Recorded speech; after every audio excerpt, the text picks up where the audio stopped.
పరిశుద్ధ దినం నాడు ఇలా దేవుడి సన్నిధానంలో ఉండటము ఎంతో ధన్యకరము. దేవుడు మనల్ని ప్రేమించి తన యొక్క ప్రేమని మనకు వెల్లడిపరిచి ఆ ప్రేమని గౌరవించి మీరు ఆయన సన్నిధానంలో ఆనందించడం కోసం ఏర్పాటు చేసిన ఈ స్థలంలో మనమందరము ఆయన బిడ్డలుగా చేరి ఆయన ఆరాధించడం ఎంతో గొప్ప విషయం. అది మన జీవితాలకి ధన్యకరము, ఆశీర్వాదకరమని దేవుడు చెప్తున్నాడు. పరిశుద్ధ గ్రంథంలో మనం అనేకమైన మంది భక్తుల యొక్క జీవిత వివరాలను తెలుసుకుంటూ ఉంటాం.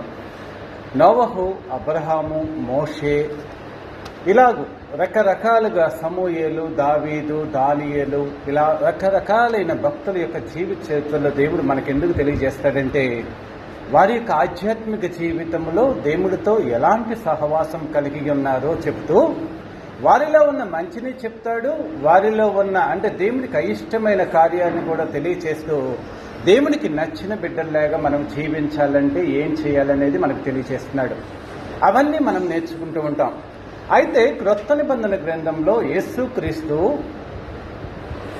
తన యొక్క శిష్యులకు బోధించిన తర్వాత పెంతెకోస్తు దినము తర్వాత ఆ శిష్యులు దేవుడి యందు బలముగా ఉన్నారు. అంటే దేవుడి ఆత్మశక్తితో నింపబడిన తర్వాత దేవుడితో సహవాసం చేయటం కానీ, దేవుడిని ఆరాధించే విషయంలో కానీ, దేవుడికి సాక్షులుగా ఉండే విషయంలో కానీ, దేవుడితో ప్రతిదీ అంటే ఒక తండ్రితో కానీ ఒక దేవుడితో కానీ ఎలాంటి బాంధవ్యాన్ని కలిగి ఉండాలి, ఆత్మీయమైన బంధాన్ని కలిగి ఉండాలనేది చాలా ఎగ్జాంపుల్గా దేవుడు చెప్పిన జీవితాన్ని జీవించినట్లుగా మనకి బైబిల్ గ్రంథంలో అపోస్తల కార్యం నుంచి చదివితే అది ప్రకటన గ్రంథం దాకా యోహాను కూడా దేవుడితో ఎలా ఉన్నాడనేది స్పష్టంగా తెలుస్తుంది. ప్రియమైన దేవుని బిడ్డలారా, మీరు దేవుడి వాక్యాన్ని వింటున్నారు, దేవుడి వాక్యాన్ని చదువుతున్నారు, దేవుడితో కలిసి జీవిస్తున్నామని అనుకుంటున్నారు. మరి ఇంతమంది భక్తుల జీవితాన్ని దేవుడు తన యొక్క ప్రేమ కావ్యాన్ని బైబిల్ గ్రంథ రూపంలో మనందరికి ఎందుకు ఇచ్చాడంటే ఆయనకి నచ్చిన జీవిత విధానం ఇందులో ఉన్నది. నీవు ఎలా జీవించాలనుకుంటున్నావో, దేవుడు నీ నుంచి ఎలాంటి జీవితాన్ని కోరుకుంటున్నాడో అలాంటి జీవిత విధానం ఇందులో ఉన్నది. అలాంటి జీవిత విధానాన్ని నీకు నేర్పించటానికి తన యొక్క ఆత్మశక్తిని ఇచ్చి తను నిన్ను సన్మార్గంలో నడిపించి పరిపూర్ణమైన దేవుడి యొక్క ఔన్నత్యము వ్యక్తిత్వంతో కూడిన వ్యక్తిగా నిన్ను తీర్చిదిద్దటానికి దేవుడు ఆకాశం నుంచి నీ వైపే చూస్తూ నీకు సహాయం చేస్తూ ఆదరిస్తూ నిన్ను ఆత్మీయ జీవితంలో నడిపిస్తూ క్రైస్తవుడిగా క్రైస్తవురాలుగా ఈ సమాజంలో నిలబెట్టాడు అన్న సత్యాన్ని మనం తెలుసుకోవాలి. అంటే నీవు దేవుడికి నచ్చిన బిడ్డలాగా సమాజంలో ఆదర్శవంతమైన జీవితాన్ని జీవించాలి. నీ జీవిత విధానము మంచిగా ఉండాలి, పరిశుద్ధంగా ఉండాలి, పవిత్రంగా ఉండాలి, కల్మషం లేకుండా ఉండాలి, నిజాయితీతో ఉండాలి, సత్యముగా జీవించాలి అని దేవుడు చెప్పాడు. నీ దేవుడు అలాంటి జీవిత విధానము నువ్వు కలిగి ఉండాలని దినము ఎల్లప్పుడూ దేవుడు నీకు తన యొక్క మెలకువల్ని, తన వాక్యాన్ని వినిపిస్తూ నిన్ను తన సన్మార్గంలో నడిపించి ఆధ్యాత్మిక జీవితంలో నడిపిస్తూ నీవు అలా జీవించడం మూలంగా నీ ద్వారా ప్రపంచ మానవాళికి తన యొక్క భక్తుల జీవితాన్ని ఈ లోకంలో బైబిల్ గ్రంథంలో వాళ్ళంతా ఎగ్జాంపుల్గా ఉన్నారు. కానీ ఈరోజు నీ కుటుంబ సభ్యులు కానీ, నీ స్నేహితులు కానీ, నీ ఆఫీసులో ఉండేవాళ్ళు కానీ, నీ పొరుగు వాళ్ళు కానీ బైబిల్ గ్రంథం వాళ్ళు చదవరు కదా. గొప్ప ఆధ్యాత్మికమైన భక్తుల యొక్క జీవిత విధి విధానాలు వాళ్ళకి తెలియదు కదా. నీకు తెలిసినట్లుగా వాళ్ళు చూసేది నిన్ను, నన్ను క్రైస్తవులుగా జీవించే మనల్ని చూస్తున్నారు. కాబట్టి మనము ఎంత యథార్థమైన భక్తి భావనతో జీవిస్తామో ఆ భక్తి భావనను బట్టి వాళ్ళు దేవుణ్ణి నమ్ముకుంటారు, నిన్ను బట్టి దేవుణ్ణి స్తుతిస్తారు, నిన్ను బట్టి దేవుడి దగ్గరికి వస్తారు, నిన్ను బట్టి దేవుణ్ణి గణపరిచి ఆరాధిస్తారన్న సత్యాన్ని తెలుసుకొని మనము దేవుడి యొక్క మార్గంలో యథార్థముగా దేవుడికి నచ్చినట్లుగా జీవించాలని దేవాది దేవుడు కోరుకుంటున్నాడు. అయితే బైబిల్ గ్రంథంలో ఈరోజు ఒక భక్తుడు గురించి ఒక వ్యక్తి, దేవుణ్ణి ఎరుగని అన్య దేవతలను పూజించే వ్యక్తి ఒక వ్యక్తి గురించిన సాక్ష్యం చెప్తున్నాడు. ఆ సాక్ష్యము చెప్పితే విన్న తర్వాత నీ గురించి ఏ వ్యక్తి అన్నా, ఒక్క వ్యక్తి అన్నా, నీ కుటుంబంలో నీతో కలిసి జీవించే వ్యక్తులన్నా నీ గురించి సాక్ష్యము చెప్తున్నారా లేదనేది మీరు ఆలోచన చేయాలని దేవుడు కోరుకుంటున్నాడు. బైబిల్ గ్రంథంలో దానియేలు గ్రంథము 6వ అధ్యాయంలో 738వ పేజీకి వచ్చేసేయండి. 8వ పేజీలో 20వ వచనం చదువుకున్నాం. దానియేలు గ్రంథము 6వ అధ్యాయము 20వ వచనం. అతడు గుహ దగ్గరికి రాగానే దుఃఖ స్వరముతో దానియేలును పిలిచి జీవము గల దేవుని సేవకుడవైన దానియేలు, నిత్యము నీవు సేవించుచున్న నీ దేవుడు నిన్ను రక్షించగలిగినా అని అతన్ని అడిగాడు. ప్రియమైన దేవుని బిడ్డలారా, ఒక రాజు ఒక వ్యక్తిని అడుగుచున్న విధానము చూడండి. అతన్ని ఫస్ట్గా ఏమని సంబోధించాడు? జీవము గల దేవుడి సేవకుడవైన దానియేలు. దానియేలు పేరు ముందు ఏమి బిరుదిచ్చాడు? జీవము గల దేవుని సేవకుడవైన దానియేలు. మరి మీ పేరు ముందు ఈ లోకంలో వాళ్ళు కానీ, చర్చిలో వాళ్ళు కానీ, దేవుణ్ణి చిన్నప్పటి నుంచి నువ్వు ఆరాధిస్తున్నావు కాబట్టి నీ పేరు ముందు ఏ పేరైనా పెట్టారా? నిజమైన దేవుణ్ణి ఆరాధిస్తున్న నువ్వు అని చెప్పి నీ పేరు పెట్టారా? సత్యమైన యథార్థమైన జీవితాన్ని బోధించి ఆ సత్య దేవుడవైన ఆరాధిస్తున్న నువ్వు అని నీ పేరు ముందు పెట్టారా లేదా అనేది మిమ్మల్ని ఒకసారి యోచించుకోండి. జీవము గల దేవుని సేవకుడువైన ఓ దానియేలు, నిత్యము నీవు సేవించుచున్న నీ దేవుడు నిన్ను రక్షించెనా? నిత్యము నీవు సేవించుచున్న దేవుడు, జీవం కలిగిన దేవుడి యొక్క సేవకుడు అని చెప్పిన విధానం వేరు. నిత్యము నీవు సేవించుచున్న దేవుడు, నిత్యము నీవు ఏ దేవుణ్ణైతే ఆరాధిస్తున్నావో పూర్ణ మనసుతో ఆ దేవుడు నిన్ను రక్షించాడా? మీ జీవితంలో ఎవరైనా ఈ పదం నీతో మాట్లాడితే నిజముగా ఆకాశం నుంచి దేవుడు ఎంతో సంతోషపడతాడు. నీ దేవుడు నిన్ను రక్షించాడా? నువ్వు నమ్ముకున్న దేవుడు, నువ్వు ప్రార్థించే దేవుడు, ఎవరి పట్లయితే నువ్వు విశ్వాసాన్ని ప్రకటిస్తున్నావో, ఎవరైతే దేవుడిని నమ్ముకొని సమస్తాన్ని ఈ లోకంలో వాళ్ళందరినీ వ్యతిరేకించి నీ భక్తి జీవితంతో ముందుకు నడుస్తూ వెళుతూ ఎన్నో అవహేళనలు, అవమానాలు, నిందలు, తిరస్కారాలు ఎదుర్కొంటూ నీ ఆత్మీయ జీవితాన్ని దేవుడి కోసం నువ్వు నడుపుకుంటున్నప్పుడు అలాంటి ఒక సమయంలో ఒక వ్యక్తి నీ దగ్గరికి వచ్చి నీవు నమ్ముకున్న దేవుడు నిన్ను రక్షిస్తున్నాడా? నీవు నమ్ముకున్న దేవుడు నీవు అడిగింది ఇస్తున్నాడా? నీవు నమ్ముకున్న దేవుడు నీ జీవితంలో సంతోషాన్ని ఇచ్చాడా? నీ జీవితంలో ఆనందం ఇచ్చాడా అని ఏ వ్యక్తి అయినా నిన్ను అడిగాడా అన్న సత్యాన్ని తెలుసుకోండి. అలా అడిగావంటే నీ భక్తి జీవితము ప్రదర్శించబడినట్లు. నీ భక్తి జీవితం ప్రతి వ్యక్తి నీ యొక్క జీవిత విధానాన్ని చూసి నువ్వు జీవించుతున్న నీ అంత మంచిగా పరివర్తన చెందించి పవిత్రమైన జీవితంతో జీవించేటట్లుగా నిన్ను మార్చిన దేవుణ్ణి గణపరిచే శక్తి నీకు కలిగిన వ్యక్తిగా, క్రైస్తవురాలుగా సమాజంలో నువ్వు పేరు పొందినట్లుగా తెలుసుకోవాలి. ఇక్కడ ఎంత అత్యద్భుతం! ఒక రాజు, దేశపు రాజు ఒక వ్యక్తి దగ్గరికి వచ్చి, ఒక దాసుడు ఇశ్రాయేల్ దేశం నుంచి బబులోను దేశానికి దాసుడుగా కొనుక్కోబడిన వ్యక్తి దగ్గరికి వచ్చి ఆ వ్యక్తి దగ్గరికి వచ్చి ఆ వ్యక్తి గురించి ఎంత అత్యద్భుతమైన మాటలు చెప్తున్నాడు. తన రాజు తన కుమారుడి గురించి చెప్పట్లేదు, తన తండ్రి గురించి చెప్పట్లేదు, తన బంధువుల గురించి, తన చుట్టాల గురించి, ఏ వ్యక్తి తన రాజ్యంలో గొప్ప జ్ఞానవంతుల గురించి చెప్పట్లేదు. కానీ ఒక దాసుడుగా దేశంలోకి వచ్చి తన దగ్గర యథార్థమైన భావంతో తను చూసినప్పుడు ఎంతో పవిత్రమైన జీవితాన్ని జీవించే ఒక వ్యక్తి గురించి, ఆ వ్యక్తి నమ్ముకున్న దేవుడి గురించిన పొగడ్తలతో మాట్లాడుతున్న విధానం చూస్తే ఎంత అత్యద్భుతమో! జీవము గల దేవుడి సేవకుడు అయిన ఓ దానియేలు, నిత్యము నీవు సేవించుచున్న నీ దేవుడు, నిత్యము సేవించుచున్న దేవుడు. నిత్యము అంటే అనుక్షణము. ఒకరోజు ఆదివారం చర్చికి రావటం కాదు, పండగలకి పబ్బాలకి చర్చిలకు వచ్చి దేవుడిని ప్రార్థించడం కాదు, ఏదో మనకు బాధ వచ్చినప్పుడు దేవుడికి దగ్గర కాదు, ఏదో మనకు కష్టం వచ్చినప్పుడు దేవుడు కాదు. నిత్యము అనుదినము. ఇతడు స్థాయి ఏంటో తెలుసా? రాజు తర్వాత రాజు, ఆ దేశంలో ప్రధానమంత్రి. తను చెప్పకపోతే ఏది కదలదు, తను చెప్పిందే శాసనమైన అలాంటి స్థితిలో ఉన్న ఆ వ్యక్తి ఏం చేస్తున్నాడో తెలుసా? నిత్యము దేవుణ్ణి సేవిస్తున్నాడు. నిత్యము అని తను చెప్పుకోవడం కాదు, తన గురించి తన సర్టిఫికేట్ ఇచ్చుకుంటూ నేను భక్తుడిని, నేను గొప్ప సేవకుడిని, నేను బైబిల్ చదువుతాను, గొప్ప ప్రార్థనాపరుడిని నేను చెప్తే ఎంతో మంది వింటారని పిచ్చిగా ప్రగల్భాలు పలకటం కాదు. కానీ ఒక అన్యరాజు, అది ఇతడు కూడా అదే శ్రమలో ఉండటానికి కారణమైన వ్యక్తి.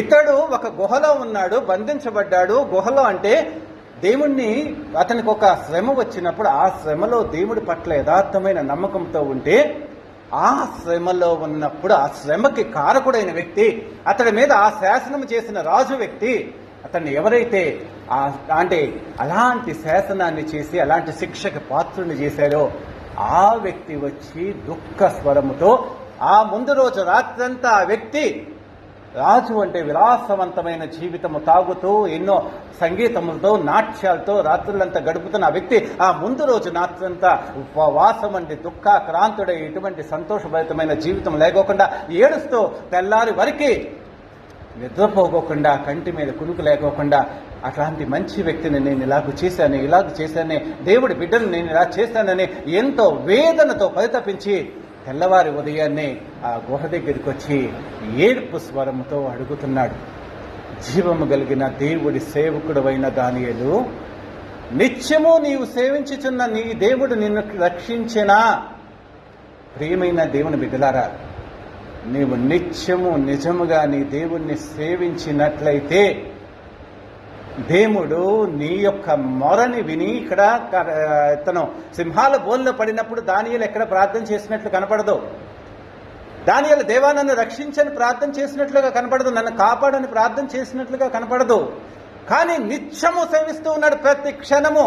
అంటే శ్రమ రాకపోయినా కానీ, తన ఇంట్లో ఉన్నా కానీ, ప్రధానమంత్రిగా ఉన్నా కానీ, తన ఉద్యోగాలు చేస్తున్నా కానీ నిరంతరము దేవుడికి యొక్క సన్నిధిలో నిందారహితుడుగా పవిత్రంగా జీవించే జీవిత విధానం కలిగిన ఆ వ్యక్తి ప్రవర్తనను చూసి ఆ దేశపు రాజే ఆశ్చర్యచకితుడై అతడిని దేవుడికి సంబంధించిన ఇతను ఏం చేస్తాడో తెలుసా? ముందు నెబుకద్నెజరు, ఇతని పేరు దానియేలు అని పేరు తీసేసేసి వాళ్ళ దేవత పేరైన బెల్తాషాజర్ అని పేరు పెడతాడు నెబుకద్నెజరు.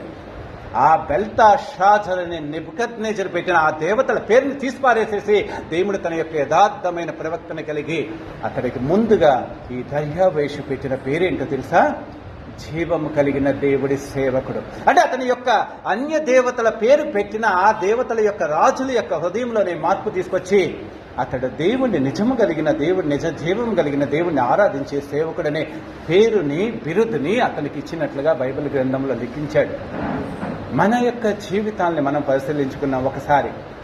మన జీవితాల్లో మనం ఈ దేవుడికి ఎంత నమ్మకంగా ఉంటున్నామో, మీరు ఏం చేస్తున్నారు రోజంతా, మీరు ఏమి కష్టపడుతున్నారు? దానియేలులాగా ఏమైనా ప్రధానమంత్రిలాగా దేశం మొత్తాన్ని కాపాడుతున్నారా? రాజు ఆస్థానానికి వెళ్తున్నారా? లేకపోతే అందరి మీద అధిపతిగా ఉన్నారా? 120 మంది మీద అధిపతిగా ఉన్నాడు. 120 మందిలో 3 శ్రేష్ఠులుంటే 3లో కూడా శ్రేష్ఠుడిగా ఉండి తన రాజ్య వ్యవహారాలన్నిటినీ చూసుకునే ఆ దీనీయులు ఆ సమయంలో కూడా దేవుని ఎంతో చక్కగా ఆరాధించినట్లుగా ఉంటుంది. మరి మన జీవితాల్లో 24 గంటలు నువ్వు ఎందుకు ఉపయోగిస్తున్నావు? ఎంత సమయం నీకు ఖాళీగా ఉంటుంది? ఒక్కసారి మన మనస్సాక్షిని మనము ప్రశ్నించుకున్నట్లయితే నీ జీవితంలో నీవు లోకంలో ఎంత కష్టపడుతున్నావో, నీకు ఎంత సమయాన్ని నువ్వు వృధా చేసుకుంటున్నావో నువ్వు చూసినట్లయితే ఆ దేవుణ్ణి నువ్వు సేవించే విధానంలో ఎంత % ఆయనకి నమ్మకంగా ఉండి యథార్థమైన భావంతో దేవుణ్ణి ఆరాధిస్తున్నావు అనేది నిన్ను నీవే పరిశీలించుకో అని చెప్తున్నాడు. ఇదే దానియేలు నీ గురించి ఇదే ఆ సింహాల బోన్లో పడేయటం ముందు కూడా రాజు అప్పుడు కూడా ముందు రోజు రాత్రి కూడా ఆయనకు ఒక మాట చెప్తాడు. అది 16వ వచనం ఒకసారి చదువుకున్నాము. అంతటా రాజు ఆజ్ఞ ఇయ్యగా బంట్రోతులు దానియేలుని పట్టుకొని పోయి సింహముల గుహలో పడదోయిగా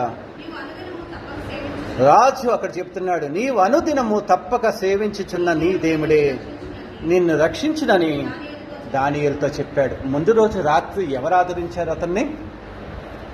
అంటే సింహాల బోన్లో పడేసినప్పుడు కూడా ఆ సమయంలో కూడా రాజు ఏం చెప్తాడంటే, అనుదినము నీవు తప్పక సేవించుచున్న నీ దేవుడే రక్షిస్తాడు అనే అభయాన్ని ఇచ్చి ఆదరించి చెప్పిన రాజే రాత్రంతా ఉపవాసం అండి ఏ దేవుణ్ణి అయితే దానియేలు పూజిస్తున్నాడో ఆ దేవుడి సముఖంలో ఉపవాసం ఉండి నీ బిడ్డని నువ్వు రక్షించవా, నీ గొప్పతనాన్ని నువ్వు ప్రపంచానికి చాటుకొనవా అని దేవుడికి ప్రార్థించినట్లుగా ఉంటుంది.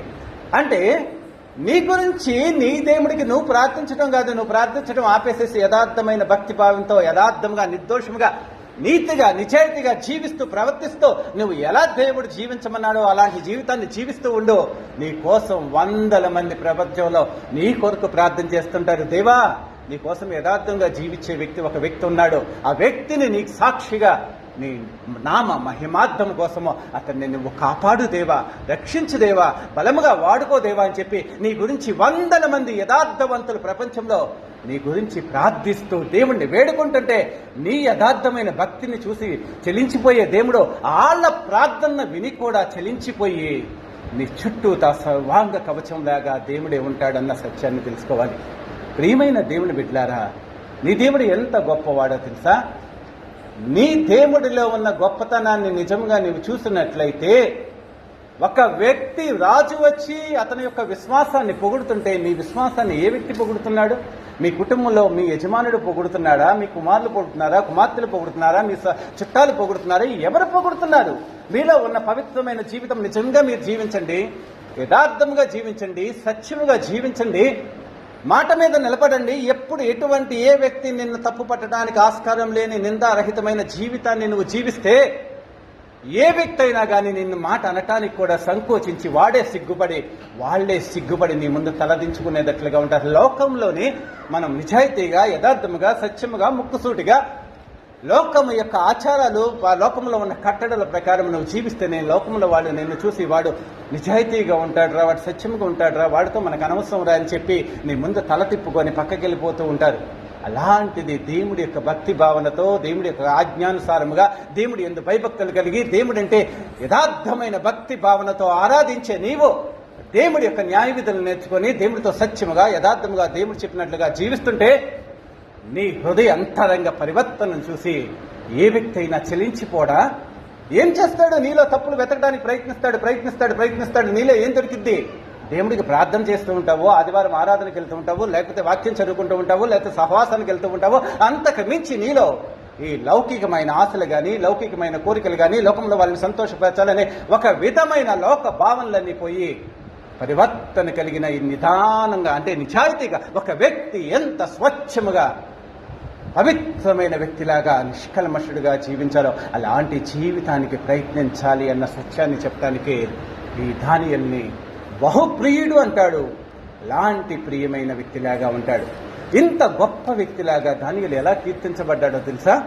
ఇక్కడ ఈ దేశానికి ఒక బానిసగా వస్తాడు. 1వ అధ్యాయంలో మనం చూసినట్లయితే ఈ బానిసగా వచ్చిన వ్యక్తిని ఆ యొక్క రాజ్యమంటాడు తెలుసా? ఆ దేశంలో రాజకుమారులు, రాజవంశంలో పుట్టిన వాళ్ళని, బాగా తెలివి కలిగిన వాళ్ళని, 1వ అధ్యాయం 4వ వచనం మన తర్వాత చదువుకోండి.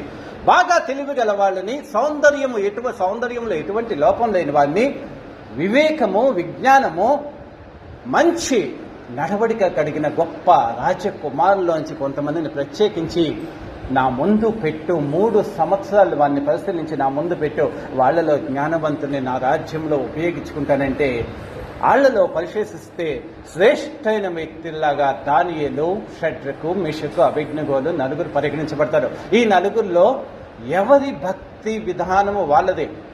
దానియేలు శ్రేష్ఠుడని మనం చెప్పొచ్చు, కానీ షడ్రకు, మేషకు, అబేద్నెగోలు కూడా 3వ అధ్యాయంలో ఎంత అత్యద్భుతమైన దేవుడి గురించి నిలబడిన వ్యక్తుల్లాగా ఉంటారు. అంటే జ్ఞానము కలిగిన వ్యక్తులుగా కీర్తించబడుతూ బానిసల స్థాయి నుంచి రాజగృహంలో అత్యద్భుతమైన స్థానానికి తీసుకురాబడతారు. 1వ అధ్యాయంలో అక్కడ అపవిత్రమైన విగ్రహారాధనకు సంబంధించిన ఎటువంటి దాన్ని ముట్టకోకుండా ఉన్నట్లుగా 1వ అధ్యాయంలో చెప్తాడు. 2వ అధ్యాయంలో రాజుకు కల వస్తుంది, కల మర్చిపోతాడు. నేను కన్న కళని చెప్పాలి, కళ భావాన్ని చెప్పకపోతే మిమ్మల్ని అందరిని చంపేస్తానని అక్కడున్న ఆ కల్దీయుల దేశంలో ఉన్న జ్ఞానులందరికీ ఒక ఆజ్ఞ, వాళ్ళందరినీ చంపేస్తానంటే దానియేలు దేవుడికి ప్రార్థన చేస్తే దేవుడు ఆ కళని, కళ భావాన్ని చెప్పగలిగిన మర్మమైన దేవుడి జ్ఞానాన్ని దానియేలుకు అనుగ్రహించడం మూలంగా ఆ రాజ్యములో ఒక దేవుడు ఉన్నాడు. పరమనందున్న దేవుడు నీ యొక్క మనసు అంతరంగంలో జరిగే ప్రతి దాన్ని తెలుసుకోగలిగిన ఒక గొప్ప దేవుడు ఉన్నాడని నెబుకద్నెజరు ఆ దేశంలో దానియేలు ద్వారా ప్రకటిస్తాడు.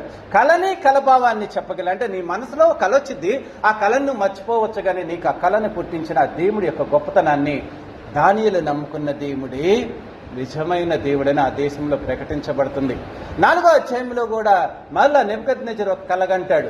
ఆ కళకి సమాధానము కూడా ఈ దానియేలే చెప్తాడు. 5వ అధ్యాయంలో బెల్షస్సర్ అని, అంటే దర్యావేషు, బెల్షస్సర్ అంటే అహష్వేరోషు యొక్క కుమారుడు బెల్షస్సరు, కల్దీయుల రాజు.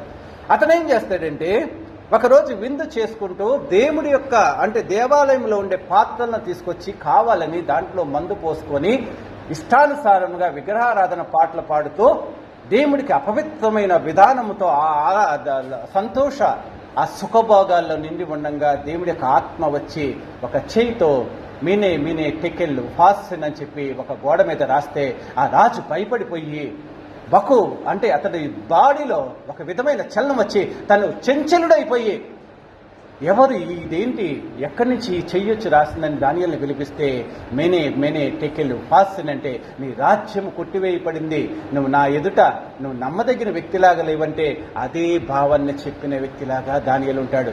ఆ అధ్యాయంలో కూడా ఎంతోగా కొనియాడపడతాడు.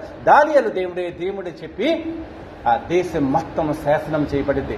2వ అధ్యాయంలో శాసనం చేయబడింది దానియేలు దేవుడే నిజమైన దేవుడని, 4వ అధ్యాయంలో శాసనం చేయబడింది దానియేలు దేవుడే నిజమైన దేవుడని, 5వ అధ్యాయంలో కూడా దానియేలు నమ్ముకున్న దేవుడే నిజమైన దేవుడని శాసనాలు చేయబడతాయి.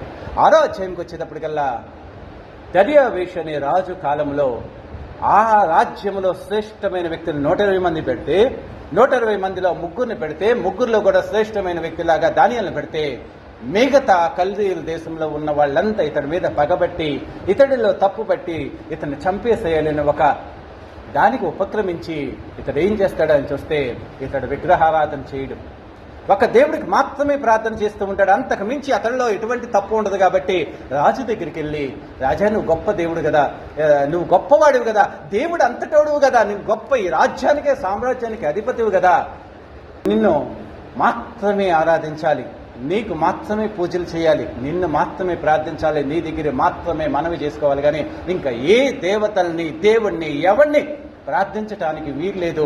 ఒకవేళ అలా ప్రార్థించారనుకో వారిని సింహాల బోన్లో పడేస్తానని చెప్పి ఒక ఆజ్ఞ తీసుకురా దేవా అని చెప్తాడు. అంటే రాజు చాలా మంది అతిశయించేటప్పుడు గల్లా ఎదుటోళ్ళు వచ్చి గొప్పగా పొగడంగానే గొప్పగా అతిశయిస్తారు. కాబట్టి ఈ దానియేలు ఈ యొక్క దర్యావేషు ఏం చేస్తాడంటే సరే అని ఒక శాసనం చేసేస్తాడు.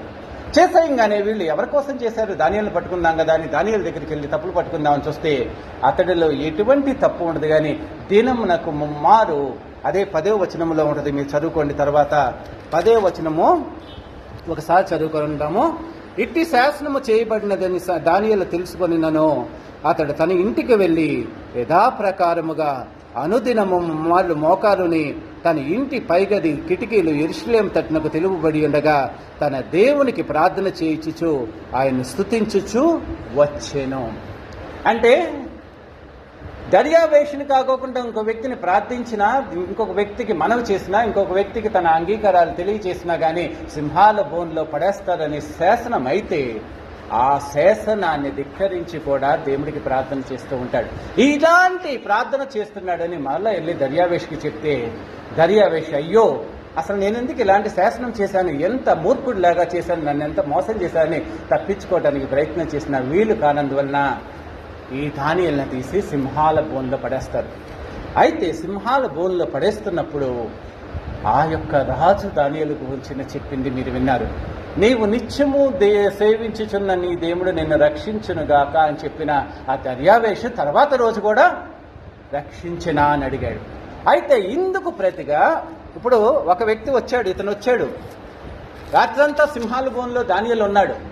మరి ఉదయానికి వచ్చి అడుగుతున్నాడు, భయపడుతూ వేదన భరితమైన ఏడుపు స్వరంతో వచ్చి దానియేలు దానియేలు జీవం కలిగిన దేవుడి సేవకుడా, నీవు నమ్ముకున్న, నీవు నిత్యము సేవించుచున్న నీ దేవుడు నిన్ను రక్షించిన అంటే శబ్దం వస్తుందా లేదా అని చూస్తాడు. చచ్చిపోయి ఉంటే మాట్లాడు కదా. సింహాల బోన్లో వేస్తే 2 నిమిషాల్లో వాళ్ళని చంపేస్తాడు. 2 మినిట్స్ చాలు, 1 మినిట్ కూడా చాలు. కానీ రాత్రి వేసిన దానియేలుని తెల్లారు వచ్చి రాజు అడుగుతున్నాడంటే ఎంత విశ్వాసంతో అడుగుతున్నాడు. తన సేవకులను పంపించు కదా, బంట్రోతులను పంపించవచ్చు కదా, దానియేలు సంగతి ఏమైంది, దానియేలు చచ్చిపోయాడా లేదా బతుకున్నాడా నాకు చెప్పండి అంటే అలాంటి ఎవరిని పంపించకుండా తన మనస్సులో ఉన్న ఆసక్తి, ఎంత ఆసక్తితో చూడండి. ఒక వ్యక్తి గురించిన ఒక రాజు అంత ఆసక్తిగా ప్రపంచంలో మన తల్లిదండ్రులు కూడా ఉండరు. కానీ దేవుణ్ణి యథార్థమైన భావనతో ఆరాధించే వ్యక్తుల్ని, ప్రేమించే వ్యక్తులు చాలా మంది ప్రపంచంలో ఉంటారు.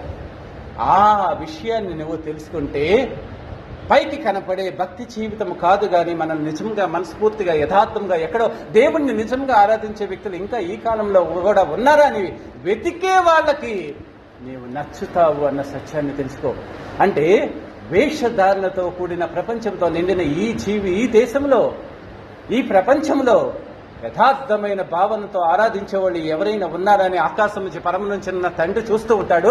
ఈ లోకంలో కూడా సత్యాన్ని తెలిసిన వ్యక్తి అన్వేషిస్తూనే ఉంటాడు. ఎవరన్నా దొరుకుతారా ఇలాంటి వాళ్ళు, నా జీవితంలో చచ్చేలోపు ఒక వ్యక్తినన్నా యథార్థంగా దేవుడికి నచ్చినట్లుగా జీవించే వాళ్ళని చూస్తానా లేదా అనేది అన్వేషించే వ్యక్తులు చాలామంది ఉంటారు. వాళ్ళు నిన్ను చూసిన దినాన చాలా సంతోషపడి దేవుడికి వందనాలు చెప్తారు, దేవుడికి స్తోత్రాలు చెప్తాడు. దేవా, నీవు నిజమైన దేవుడు అని ఇప్పుడు నేను తెలుసుకున్నానని చెప్పి దేవుడి ఎదుట సాగిలపడతారు. అలాంటి వ్యక్తులు నీ జీవితంలో కనబడితే నీవు కూడా అతన్ని చూసి దేవుడికి యథార్థమైన భావనతో జీవిత కాలమంతా దేవుడికి సేవకుడుగా ఉండటానికి నిశ్చయించుకుంటామన్న సత్యాన్ని చెప్తాడు. అయితే ఇక్కడ దానియేలు ఒక సమాధానం చెప్తాడు 21-22 వచనంలో. అందుకు దానియేలు, రాజు చిరకాలము జీవించిన గాక, నేను నా దేవుని దృష్టికి నిర్దోషినిగా కనబడితిని గనుక ఆయన తన దూత నంపించి సింహములు నాకు ఏ హానియు చేయకుండా వాటి నోళ్లు మూయించెను. రాజా, నీ దృష్టికి నేను నేరము చేసిన వాడిని కాదు కదా అంటాడు. ఎంత అత్యద్భుతము! రాజు వచ్చి ఇంకా బ్రతికి ఉన్నాడా లేదని భయంగా అతడి స్వరం వినాలని ఆశతో వచ్చాడు. కానీ ఎంతగా దేవుణ్ణి నమ్మాడో, అతడి విశ్వాసాన్ని నమ్మాడో, అతడు జీవం గల దేవుణ్ణి నువ్వు నమ్ముకున్నావు, నిన్ను రక్షించే దేవుణ్ణి నమ్ముకున్నావు.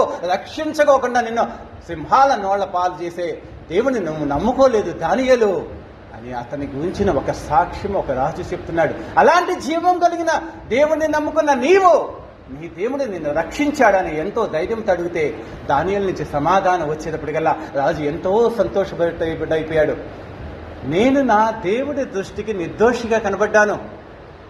ఎందుకు రక్షించాడో తెలుసా? దేవుడు, జీవం కలిగిన దేవుడు అతన్ని ఎందుకు రక్షించాడో తెలుసా? నీవు నిత్యము సన్నతిస్తున్నా, స్తుతిస్తున్నా, సేవిస్తున్న దేవుడు నిన్ను రక్షించినా అంటే నిన్ను ఎందుకు రక్షించాడో తెలుసా?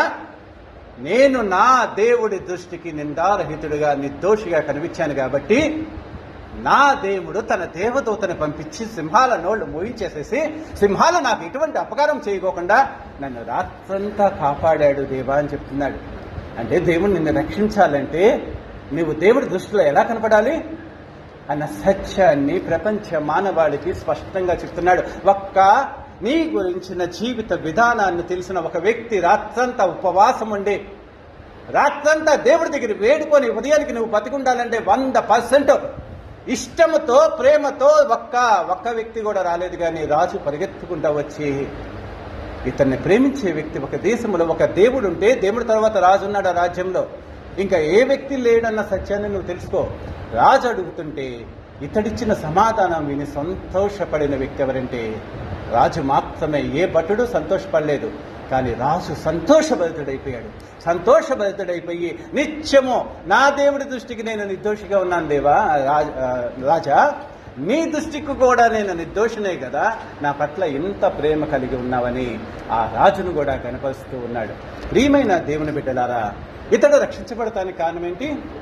దేవుడి దృష్టిలో యథార్థమైన భావనతో నిర్దోషిగా పవిత్రమైన జీవితాన్ని, నిష్కలంకమైన జీవితాన్ని, ఎవరూ వేలుపెట్టి చూపించడానికి జీవితం లేని ఆస్కారమైన దేవుడికి నచ్చిన యోగ్యమైన ప్రవర్తన కలిగిన జీవితాన్ని జీవించాడు. కాబట్టి నా దేవుడి దృష్టికి నేను నిర్దోషిగా కనబడ్డాను కాబట్టి నా దేవుడు నన్ను కాపాడాడు. నీవన్నది కరెక్టే.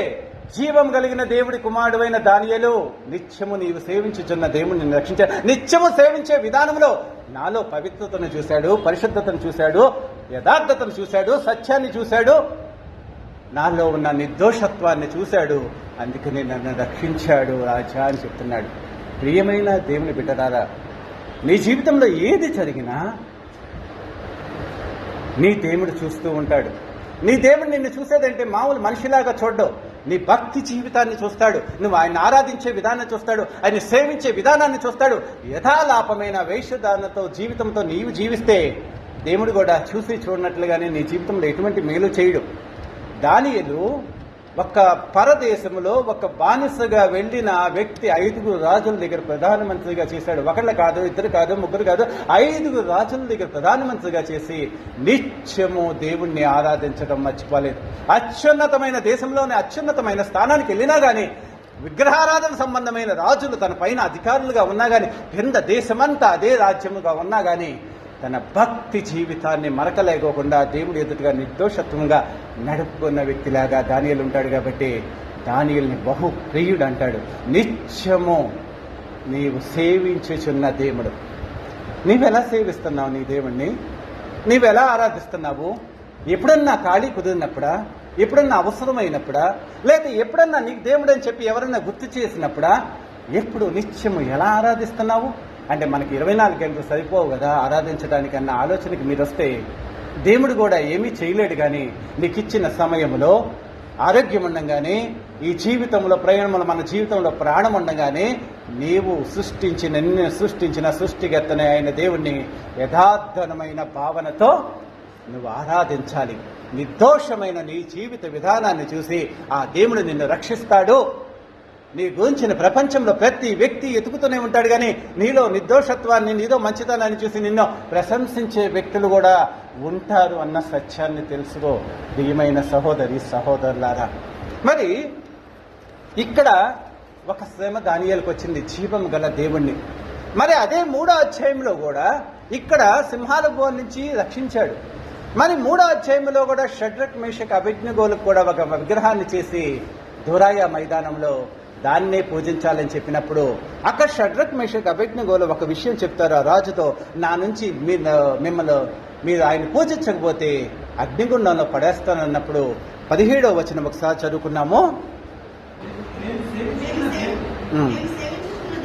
మేము సేవించుచున్న దేవుడు మండుచున్న వేడిమి గల ఈ అగ్నిగుండంలో నుంచి మమ్మల్ని తప్పించి రక్షించుటకు సమర్థుడు, మరియు నీ వశమున పడకుండా ఆయన మమ్మల్ని రక్షించును. ఒకవేళ ఆయన రక్షించకపోయినను రాజా, నీ దేవతలను మేము పూజింపమనియు నీవు నిలవబెట్టిన ఈ బంగారు ప్రతిమకు నమస్కరింపమనియు తెలుసుకో. నా దేవుడు రక్షింపగలిగిన సమర్థుడు. ఒకవేళ రక్షించకపోయినా కానీ మేము దేవుడికి నమ్మకంగా యథార్థంగా జీవిస్తామని షడ్రక్ మేషక్ అబేద్నెగోలు అగ్నిగుండంలో పడవేస్తుంటే దేవుడి గురించి సాక్ష్యం చెప్పారు. ఇతను మాట వింటలేదని అగ్నిగుండంలో పడేస్తే 4వ వ్యక్తిగా దేవదూత రూపం లాంటి యేసుక్రీస్తు వాడు ముగ్గురు చుట్టూ కంచిలాగా ఉండి వాడిని కాపాడుతూ రక్షించినట్లుగా వీళ్ళే నిజమైన దేవుడి బిడ్డలని ప్రపంచానికి ప్రకటించబడ్డారు. అంటే దేవుడు రక్షించినా రక్షించకపోయినా కానీ దేవుడే. కానీ నీ యొక్క దేవుడిని ఆరాధించే విధానంగా మేము సేవించుచున్న దేవుడు రక్షింపగలడు. ఒకవేళ రక్షింపకపోయినా కానీ మేము ఆయన్నే సేవిస్తాము, ఆయన్నే ఆరాధిస్తాము, ఆయన పూజిస్తాము, ఆయన కోసం ఈ జీవితాంతం జీవిస్తామని నమ్మకమైన సాక్షులుగా జీవించి ఇతరుల చేత ప్రశంసించబడిన ఆధ్యాత్మిక జీవితం కలిగిన వ్యక్తులుగా ఉన్నారు. మరి నీ జీవితాన్ని పరిశీలించుకో ఒకసారి. నీ జీవితాన్ని ఒకసారి కాదు 100 సార్లు పరిశీలించుకో. నువ్వు ఎవరికి సాక్షిగా ఉన్నావు? ఎవరిని సేవిస్తున్నావు? ఎవరు నీ గురించి సాక్ష్యం చెప్తున్నారు? నీ దేవుడు నిన్ను చూసినప్పుడు నీ దేవుడు నీ గురించి ఏం సాక్ష్యం చెప్తున్నాడు? నిన్ను రక్షించాలంటే దేవుడు ఎందుకు రక్షించాలి? నువ్వు ఏ దేవుణ్ణి నమ్ముకున్నావు? జీవం కలిగిన దేవుణ్ణి నమ్ముకున్నావా? లౌకికమైన ఈ బాంధవ్యాల్లో నీకు కావాల్సిన అవసరాలను తీర్చే దేవుణ్ణి నమ్ముకున్నావా? నీ ఆత్మని రక్షించగలిగిన పరలోక రాజ్యానికి తీసుకెళ్లగలిగిన దేవుణ్ణి నమ్ముకున్నావా లేదనేది మనం పరిశీలించుకున్నట్లయితే నీ ఆధ్యాత్మిక జీవిత విధానంలో నీవు జీవించే విధానంలోనే పరివర్తన వచ్చి నిజమైన భక్తి భావనతో దేవుణ్ణి అన్వేషించటం మొదలు పెడతావు.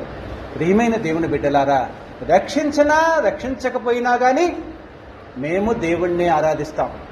రక్త నిబంధనకు వచ్చేటప్పటికల్లా యేసుక్రీస్తు ఈ లోకంలో జీవించి ఉండగానే యేసుక్రీస్తు దూతగా ప్రకటించిన ఈ బాప్తిస్మిచ్చి యోహాన్ని చంపేశారు.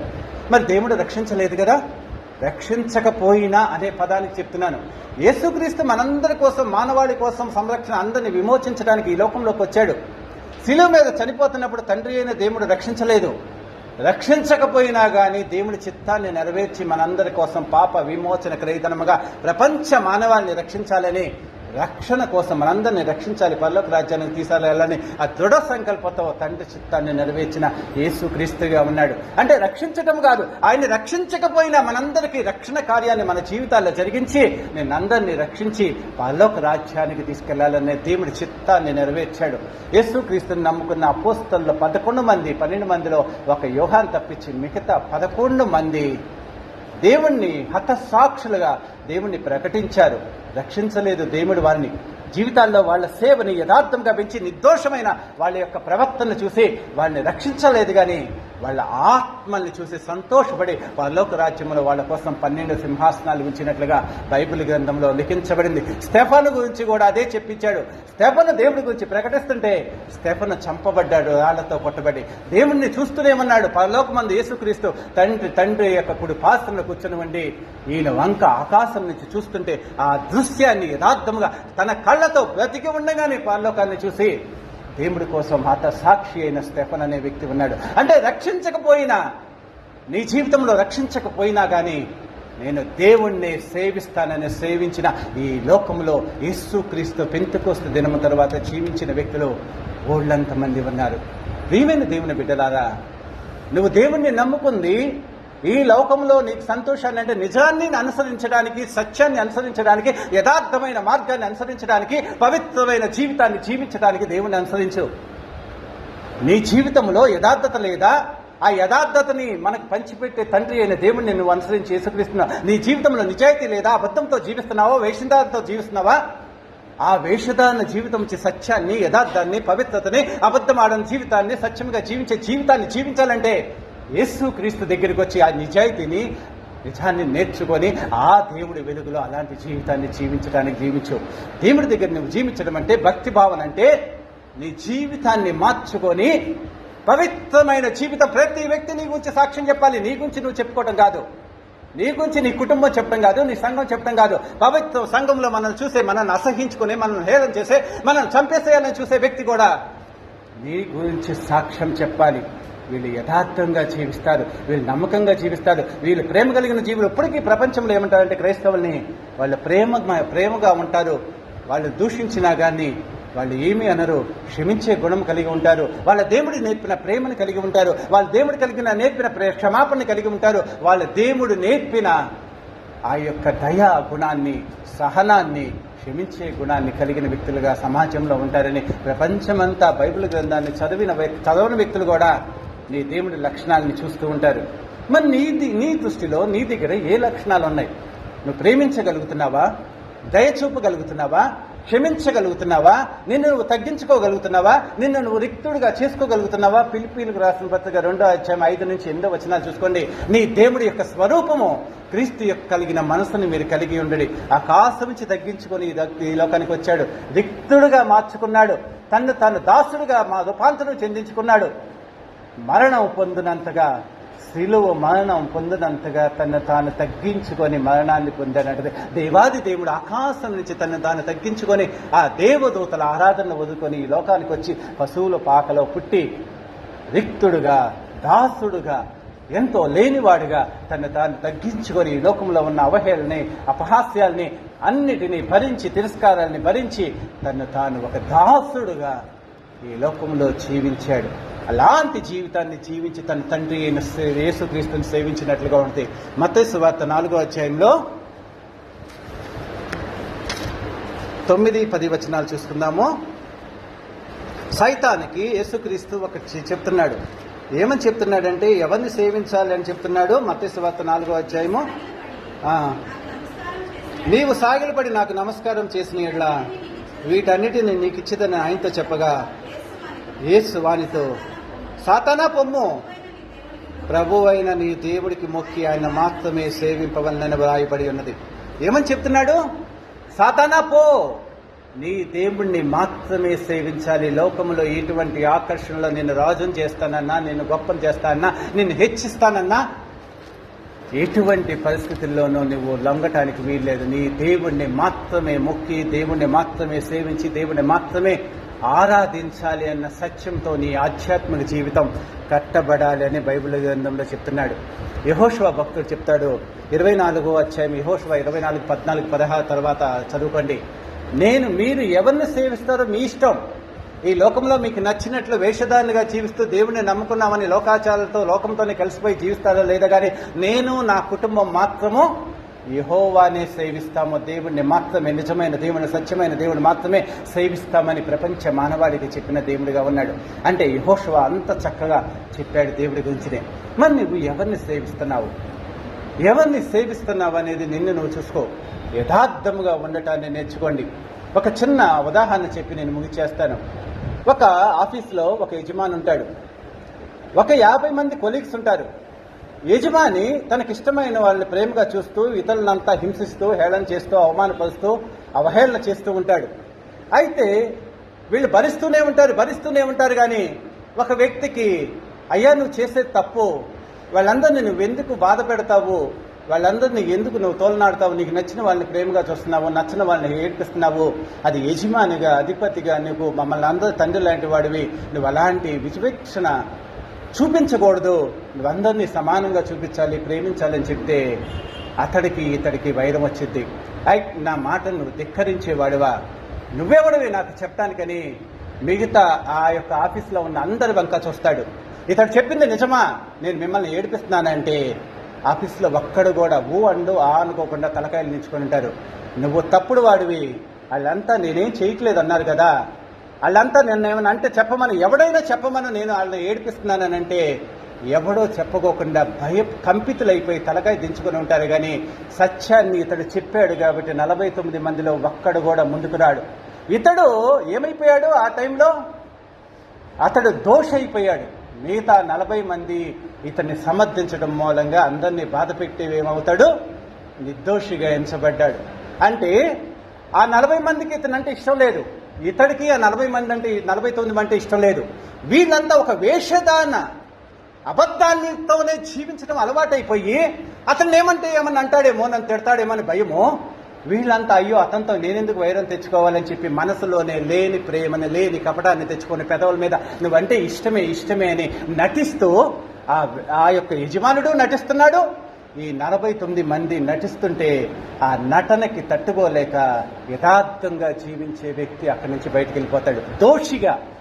నిర్దోషిగా కాదు, సత్యాన్ని నువ్వు తప్పు చేస్తున్నావు, నువ్వు సరిదిద్దుకో అంటే నిజాన్ని చెప్పినందుకు ఆ వ్యక్తి అతన్ని అప్రిషియేట్ చేసి, వీళ్ళంతా నాలో ఉన్న తప్పులు నాకు తెలుసు, ఎవరి హృదయానికి అలాగే తప్పులు తెలుసు కదా, తెలిసినా కానీ నా తప్పుని ఎత్తి చూపితే నువ్వెవడో నా తప్పు చూడటానికి నేను మంచోడిని అనుకొని బుకాయించే సమాజంలో ప్రపంచం ఉంది.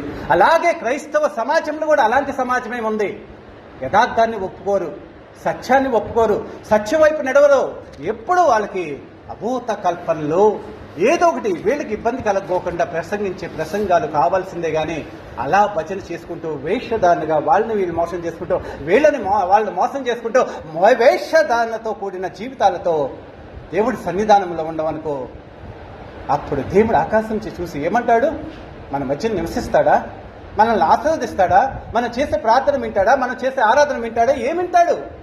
మనల్ని మనం ప్రశ్నించుకున్నాం. ప్రతి వ్యక్తి సత్యమే మాట్లాడి అబద్ధమాడుటమాని ప్రతి వ్యక్తి సత్యమే చెప్పాలి అని చెప్పి బైబిల్ గ్రంథంలో ఎఫెసీయుల పత్రికలో ఉంటుంది. ఇక నుంచి మీ దేవుడిని నమ్ముకున్నారు కాబట్టి ప్రతి వ్యక్తి అబద్ధమాడటం, నేనేం తప్పు చేశాను అనుకో, నువ్వు ఈ విషయంలో నాకు నచ్చినట్లుగా జీవించావు, నువ్వు ఈ విషయంలో నాకు నచ్చినట్లుగా జీవించావు, ఇది తప్ప అని ఎదుటి వ్యక్తిని నిలదీసి నిజాయితీగా జీవించే వ్యక్తులుగా మీరు జీవించండి. క్రైస్తవులుగా మీరు చేయాల్సిన ఫస్ట్ ఏంటంటే, మీ హృదయంలో ఏదనిపిస్తుందో అది నిజాయితీగా చెప్పండి, కానీ నటించటం అనేది మొదలు పెట్టకండి. తల్లిదండ్రుల దగ్గర నుంచి ఇంట్లోనే మొదలు పెట్టండి. ఇంట్లో మీ వాళ్ళతోనే నిజాయితీగా చెప్పండి, నిజాయితీగా మాట్లాడుకోండి.